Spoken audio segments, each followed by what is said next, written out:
capítulo 17, versículo 16, dice que Pablo se enardecía, que es lo que sucedió en Atenas.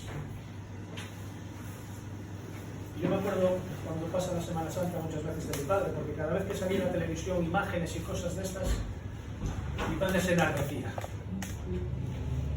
Yo creo que los que vienen de un origen del catolicismo, mi padre era pequeño cuando pero todos se enardecen cuando ven esas cosas. Hoy casi lo vemos como algo cultural. Nosotros crecimos en medio de esas cosas, aunque ajenos totalmente a ellas, pero parece que nos parecen normales. Yo creo que nos deberían de enardecer ver todas esas cosas. Vamos a leer Hechos capítulo 17, a partir del versículo 16. Dice así la palabra del Señor: mientras Pablo los esperaba en Atenas, su espíritu se enardecía viendo la ciudad entregada a la idolatría. Así que discutía en la sinagoga con los judíos y piadosos y en la plaza cada día con los que concurrían. Y algunos filósofos de los epicúreos y de los estoicos disputaban con él, y unos decían: ¿qué querrá decir este palabrero? Y otros: parece que es predicador de nuevos dioses, porque les predicaba el evangelio de Jesús y de la resurrección. Y tomándole le trajeron al Areópago diciendo: ¿podremos saber qué es esta nueva enseñanza de que hablas? Pues traes a nuestros oídos cosas extrañas. Queremos pues saber qué quiere decir esto, porque todos los atenienses y los extranjeros residentes allí en ninguna otra cosa se interesaban sino en decir o en oír algo nuevo. Entonces Pablo, puesto en pie en medio del Areópago, dijo: varones atenienses, en todo observo que sois muy religiosos, porque pasando y mirando vuestros santuarios, hallé también un altar en el cual estaba esta inscripción: al Dios no conocido. Al que vosotros adoráis, pues, sin conocerle, es a quien yo os anuncio, el Dios que hizo el mundo y todas las cosas que en él hay, siendo Señor del cielo y de la tierra, no habita en templos hechos por manos humanas, ni es honrado por manos de hombres como si necesitase de algo, pues Él es quien da a todos vida y aliento y todas las cosas. Y de una sangre ha hecho todo el linaje de los hombres, para que habiten sobre toda la faz de la tierra, y les ha prefijado el orden de los tiempos y los límites de su habitación, para que busquen a Dios, si en alguna manera, palpando, puedan hallarle, aunque ciertamente no está lejos de cada uno de nosotros. Porque en él vivimos y nos movemos y somos, como algunos de vuestros propios poetas también han dicho, porque linaje suyo somos. Siendo pues linaje de Dios, no debemos pensar que la divinidad sea semejante a oro, o plata, o piedra, escultura de arte y de imaginación de hombres. Pero Dios, habiendo pasado por alto los tiempos de esta ignorancia, ahora manda a todos los hombres en todo lugar que se arrepientan, por cuanto ha establecido un día en el cual juzgará al mundo con justicia por aquel varón a quien designó, dando fe a todos como haberle levantado de los muertos. Pero cuando oyeron lo de la resurrección de los muertos, unos se burlaban y otros decían: ya te oiremos acerca de esto otra vez. Y así Pablo salió de en medio de ellos. Mas algunos creyeron, juntándose con él, entre los cuales estaban Dionisio, el Areopagita, una mujer llamada Dámaris, y otros con ellos. Hasta aquí la lectura. Si os acordáis, en el estudio anterior vimos cómo el grupo de misioneros tuvo que separarse. Cuando estaban en Tesalónica, los judíos de la sinagoga, que no creyeron el mensaje que Pablo les daba, tomaron a hombres malos para que alborotaran la ciudad contra los misioneros que huyeron de noche hasta Berea. Pero allí también llegaron los de Tesalónica al enterarse que seguían predicando el Evangelio. Y esto hizo que el grupo se separara.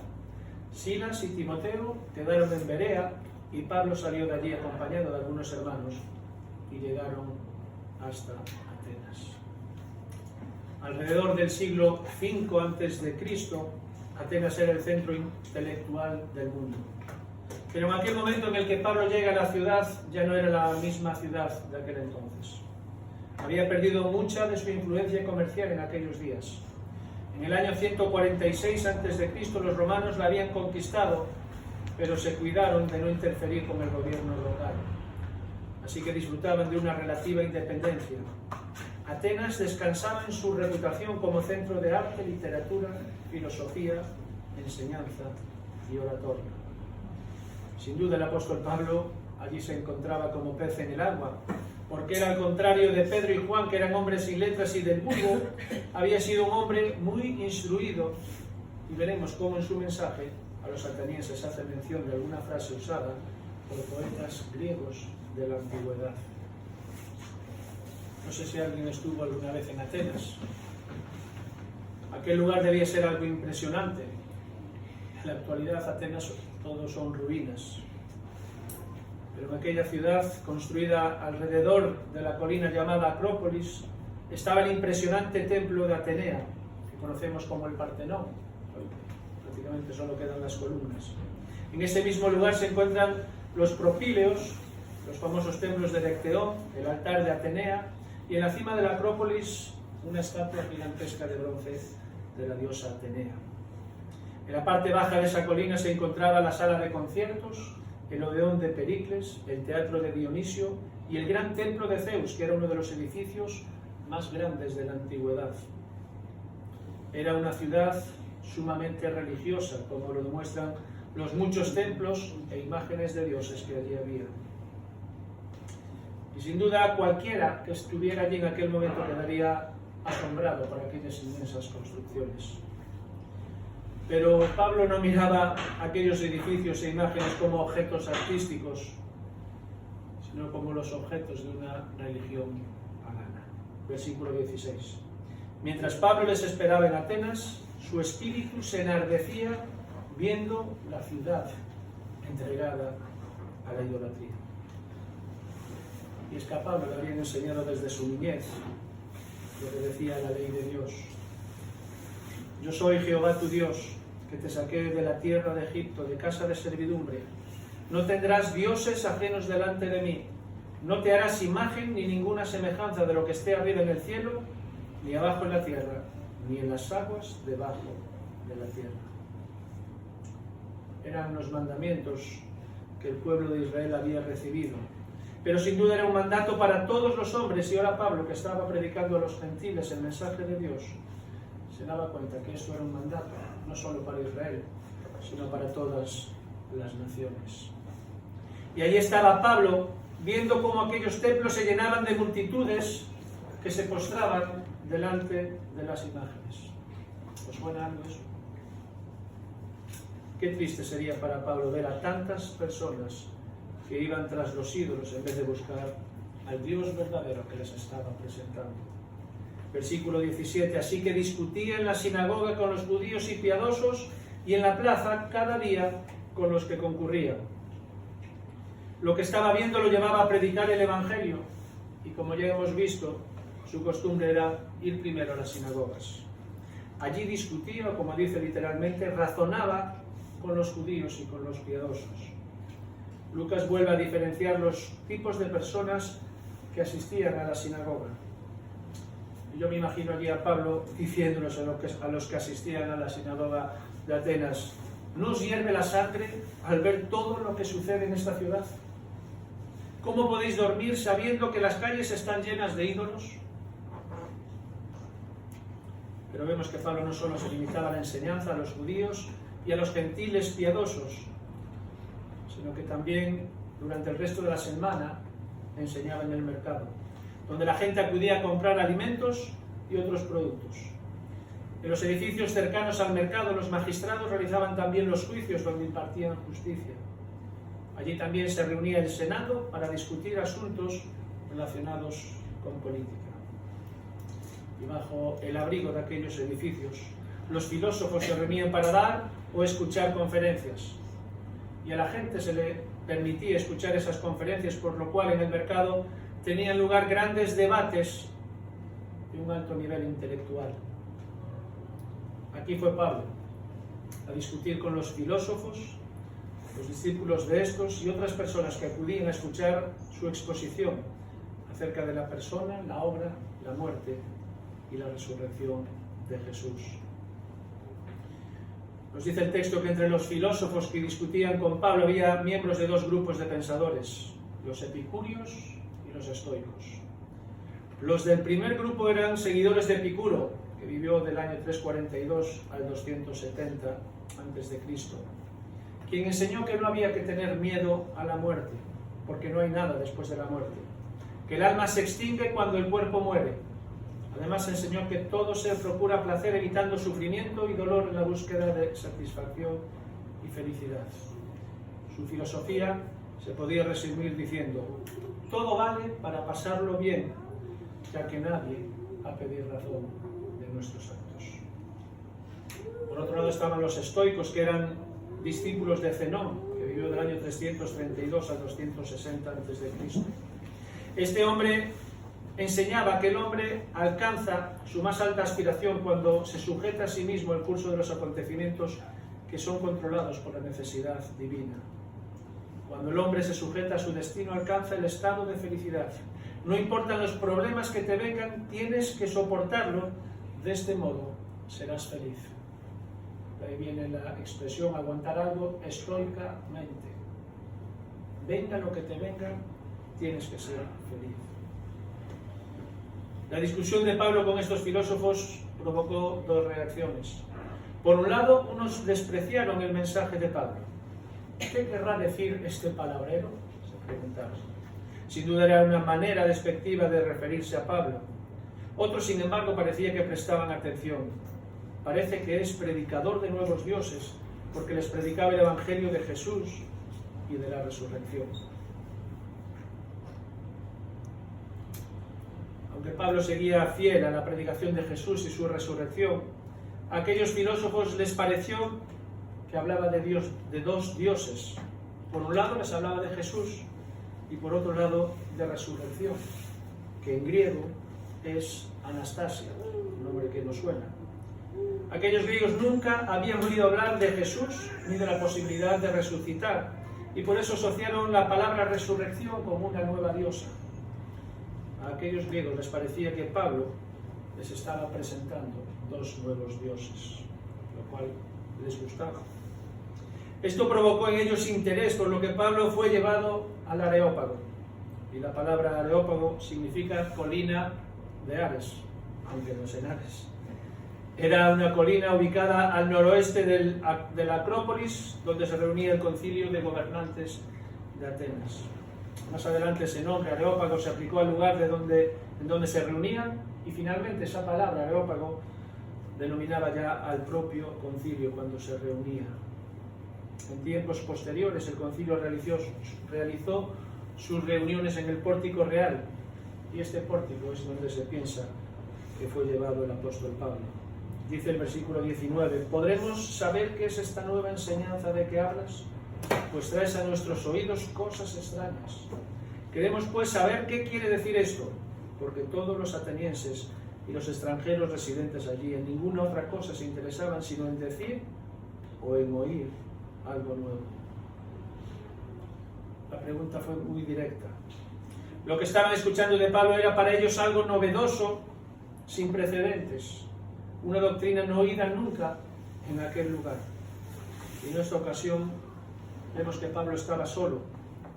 Lucas no ha mencionado que hubiese alguna conversión entre los judíos o piadosos que asistían a la sinagoga de Atenas.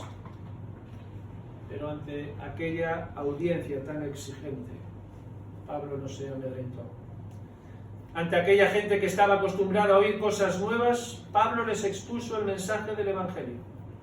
Ante aquella audiencia totalmente pagana, Pablo tenía que exponer el Evangelio de Cristo. Y en este caso no pudo apelar al Antiguo Testamento como hacía cuando hablaba ante audiencias que asistían a la sinagoga o que eran conocedoras de las Escrituras. En lugar de judíos y gentiles piadosos conocedores del Antiguo Testamento, ahora Pablo se enfrentaba a gente que nunca había oído hablar acerca del Dios de Israel y lo expone de modo que ellos puedan entenderlo. Pablo empieza su mensaje elogiando a los atenienses. Varones atenienses, en todo observo que sois muy religiosos. Había estado por la ciudad durante algunos días, pasando y mirando los santuarios que había en Atenas. Allí querían adorar a todos los dioses conocidos e incluso querían adorar al Dios no conocido. Como se suele decir, se querían cubrir las espaldas poniendo un altar incluso para algún Dios que ellos no hubiesen conocido todavía y el que pensaban que debían adorar para no ofenderlo. En base a este altar, Pablo quiere presentarles a ese Dios que todavía no conocía y que si querían adorar, debían conocerlo. Juan Calvino dice en su comentario sobre Hechos que es mucho mejor tener conocimiento de Dios que adorarlo sin conocerlo, porque Dios no puede ser adorado reverentemente a menos que primero se le conozca. Es ese Dios no conocido el que Pablo quiere presentar. Y es interesante notar cómo Pablo utiliza parte de la inscripción de aquel altar para llamar la atención a sus oyentes. Al que vosotros adoráis, pues sin conocerle, es a quien yo os anuncio. Él no es el Dios no conocido. Sois vosotros los ignorantes, los que no lo conocéis. El Dios que anunciaba Pablo era conocido. Se dio a conocer creando al mundo y las cosas que hay en él. Dios creó el mundo con el poder de su palabra. Creó los cielos y la tierra. Creó lo que hay en la tierra y es tan grande que no hay edificio hecho por manos que lo puedan contener. Y estoy seguro que si estuviese ante un auditorio judío, seguro que en ese momento Pablo haría referencia a las palabras de Salomón en 1 de Reyes 8:26. Ahora pues, oh Jehová, Dios de Israel, cúmplase la palabra que dijiste a tu siervo David mi padre. Pero es verdad que Dios morará sobre la tierra. He aquí que los cielos de los cielos no te pueden contener, cuanto menos esta casa que yo he edificado. Salomón sabía perfectamente la respuesta porque conocía a Dios. Pablo también sabía que ningún templo hecho por manos de hombres podría contener al Dios creador, al Dios que les estaba presentando. Así es que en su mensaje Pablo proclama en primer lugar la realidad del Creador, la realidad de un Creador, un Dios creador que es real aunque aquellos atenienses no lo conociesen, y un Dios creador que se ha dado a conocer a través de su creación. Los cielos cuentan la gloria de Dios y el firmamento anuncia la obra de sus manos. Salmo 19. Este creador, como ya hemos visto, no está limitado por los templos. Allí había cantidad de templos preciosos, templos de todos los tamaños, pero ninguno podía contener al Dios que Pablo les estaba presentando.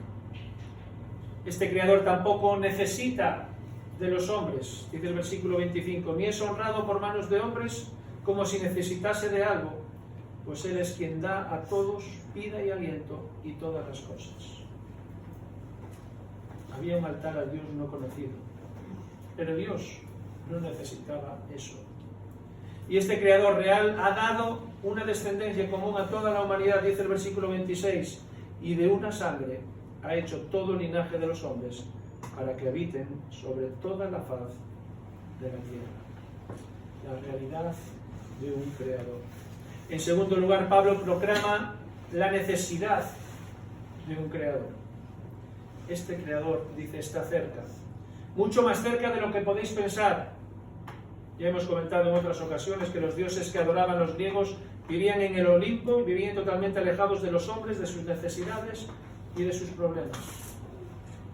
Dice el versículo 27, para que busquen a Dios, si en alguna manera, palpando, puedan hallarle, aunque ciertamente no está lejos de cada uno de nosotros. Dios se acercó hasta tal punto que habitó entre nosotros y vimos su gloria. Es por eso que podemos hallar a Dios, porque Él se manifestó a nosotros. Y creo que podemos recordar las palabras del autor a los Hebreos. Dios, habiendo hablado muchas veces y de muchas maneras en otro tiempo a los padres por los profetas, en estos postreros días nos ha hablado por el Hijo. Este Creador no solo ha creado el mundo, sino que nos ha dado la vida. Versículo 28. Porque en Él vivimos y nos movemos y somos. El Creador es la fuente de vida y es el motivo por el que existimos. Y en este punto debemos destacar cómo Pablo introduce dos frases escritas por esos poetas griegos. En Él vivimos y nos movemos y somos, es la primera. En su intento por conectar con los oyentes, Pablo cita literalmente a dos poetas. Ambos escritores exaltan las virtudes de su dios, Zeus. El primero es el poeta cretense Epiménides, que vivió allá por el año 600 a.C. El texto completo dice lo siguiente: los cretenses afirmaban acerca de Zeus que él era un señor, que él fue lacerado por un cerdo salvaje y sepultado. Y fíjense bien, su tumba es conocida entre nosotros como, por lo tanto, Minos, hijo de Zeus, pronunció un discurso laudatorio en nombre de su padre y dijo en él: los cretenses cavaron una tumba para ti, oh santo y altísimo, embusteros, malas bestias y panzas holgazanas, porque tú no has muerto para siempre, vives y resucitarás, porque en ti nosotros vivimos y nos movemos, esta es la frase, y tenemos nuestro ser. Pero si os fijasteis, de esta misma cita Pablo también recoge una frase que dice en Tito 1:12, dice: uno de ellos, su propio profeta, dijo: los cretenses, siempre mentirosos, malas bestias, glotones, ociosos. La segunda cita corresponde al poeta Arato de Soles, oriundo de Cilicia, en Asia Menor, por lo que era paisano del apóstol Pablo. En el siglo III a.C., Arato escribió un poema en honor a Zeus en una composición llamada Painomena. Las líneas cuarta y quinta del poema dicen: en toda manera todo lo tenemos que ver con Zeus, porque en verdad somos su descendencia. Pablo cita magistralmente a estos dos poetas para referirse a Dios y centrar la atención de sus oyentes. Y es que les estaba diciendo algo que ellos ya habían escuchado en alguna ocasión. Y en tercer lugar, Pablo proclama las demandas del Creador. Y es que nuestro Creador no acepta la idolatría. Versículo 29. Siendo pues linaje de Dios, no debemos pensar que la divinidad sea semejante a oro, o plata, o piedra, escultura de arte y de imaginación de hombres. Nuestro Creador no acepta la idolatría. Todo lo que había en aquella ciudad era incapaz de representar a Dios. Dios es mucho mayor que cualquier obra hecha por manos de hombres. El oro, la plata, la piedra son incapaces de representar la grandeza del Dios creador. Lo único que representa estas cosas son las imaginaciones de los hombres. Y creo que de nuevo, si Pablo estuviera ante un auditorio judío, sacaría los muchos textos, las muchas citas del Antiguo Testamento que hablan de la vanidad de los ídolos. El Salmo 115, Isaías 40:18. ¿A qué pues haré semejante a Dios? ¿O qué imagen le comprendéis? ¿Le compondréis? Por mucho empeño que ponga el ser humano en hacer un ídolo, ese ídolo no vale absolutamente nada. Y Pablo le sigue diciendo que el Creador demanda arrepentimiento, versículo 30. Pero Dios, habiendo pasado por alto los tiempos de esta ignorancia, ahora manda a todos los hombres en todo lugar que se arrepientan. Aunque estamos viendo que Pablo ha cambiado la manera de presentar el Evangelio al público al que se dirige, el mensaje no cambia. Dios demanda que los hombres se arrepientan de sus malos caminos. Hemos visto que este fue el mensaje que dio Juan el Bautista, fue el mensaje que dio Jesús, fue el mensaje que dieron los apóstoles, el mensaje que Pablo también seguía dando. El aceptar a Jesús como Salvador implica un cambio radical en nuestras vidas, pasando de vivir vidas de pecado a vivir vidas de obediencia a Dios.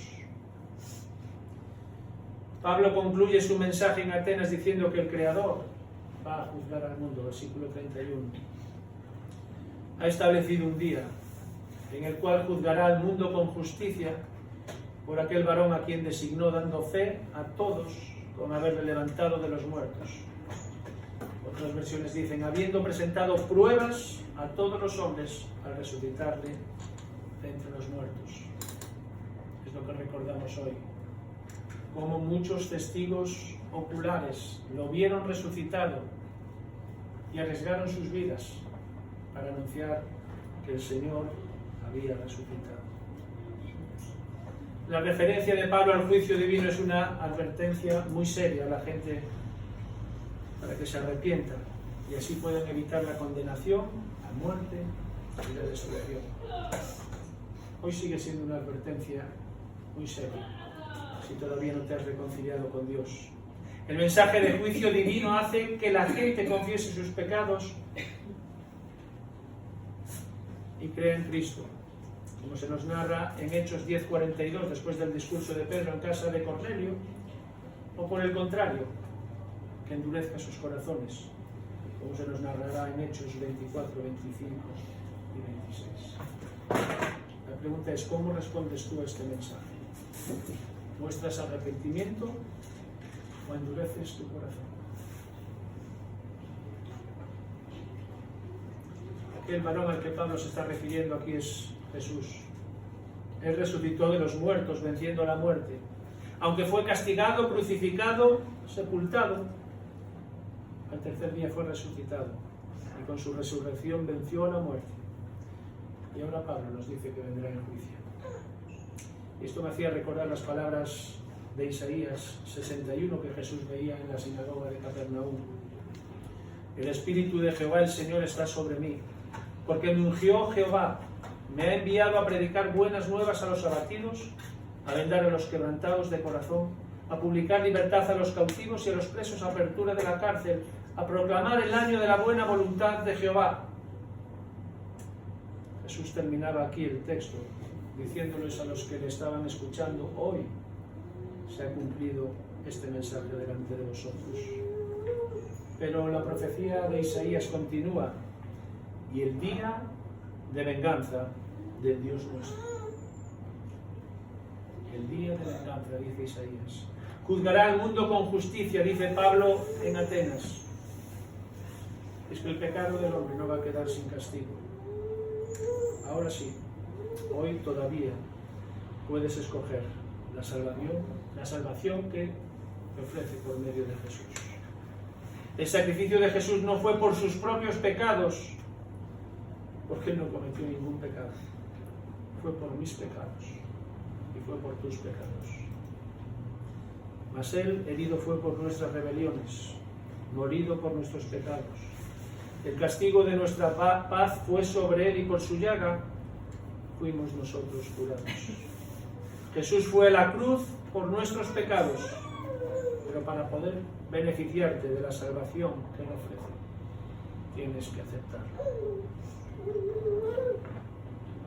¿Cómo reaccionó aquellos que estaban escuchando al apóstol Pablo? Por un lado nos dice Lucas, pero cuando oyeron lo de la resurrección de los muertos, unos se burlaban y otros decían, ya te oiremos acerca de esto otra vez. Y a mí me da la sensación de que los dos grupos estaban burlando de Pablo. De unos Lucas ya lo dice directamente, unos se burlaban, de los otros nos dice, ya te oiremos acerca de esto otra vez. Y creo que estaban intentando decirle a Pablo, ya que dices que hay resurrección, ya te oiremos cuando seamos resucitados. Pensaban que tendrían otra oportunidad. Pero seguro que estos que se burlaron de Pablo han sido condenados por toda la eternidad.